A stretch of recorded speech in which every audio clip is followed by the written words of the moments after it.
salaamaaleykum sama gars, j'espère que vous allez bien. Président de la République Bassirou Diomaye Diakhar Faye tey ci àllarba ji dina dugg Paris ndax dafa bokk ci invité d'honneur yu Jeux olympiques yi tàmbale aljuma 30 milliards dinañ ko def ci affaire réchauffement climatique bi fii ci Sénégal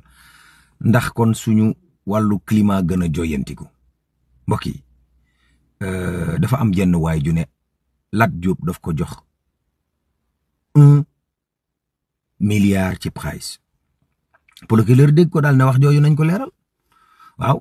gendarmerie bu Kër Massar convoqué Lat Diop déglu ko ba pare wàcc ko mu dem Lat Diop def vidéo daal ne ay bokkam ay xaritam ay soppam ak i jegeñaaleem la bëgg a dalal seen xel ne waa ji li mu wax dara du ci dëgg te dina ci indi ay leeral porter plainte waa ji ci kanamu yoon.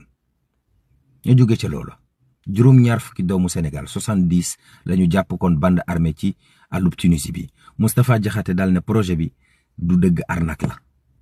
moom Moustapha Diakhaté daal ne Diomaye ak Sonko dañu jàppe seen bopp ba tey ay inspecteur des impôts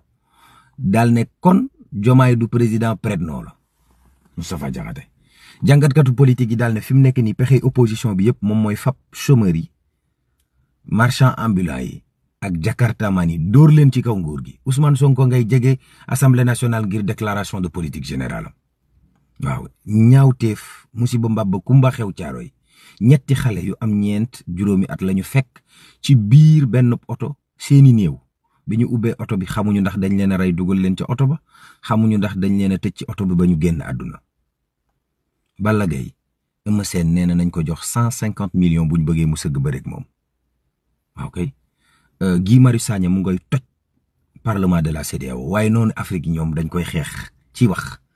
walaay Mamadou Ibra Kane daal ne suñu bëggee dégg-dëgg mooy fi mu nekk nii waa Sénégal yépp Amadou Ba rek la ñuy déglu Amadou képp la ñuy topp.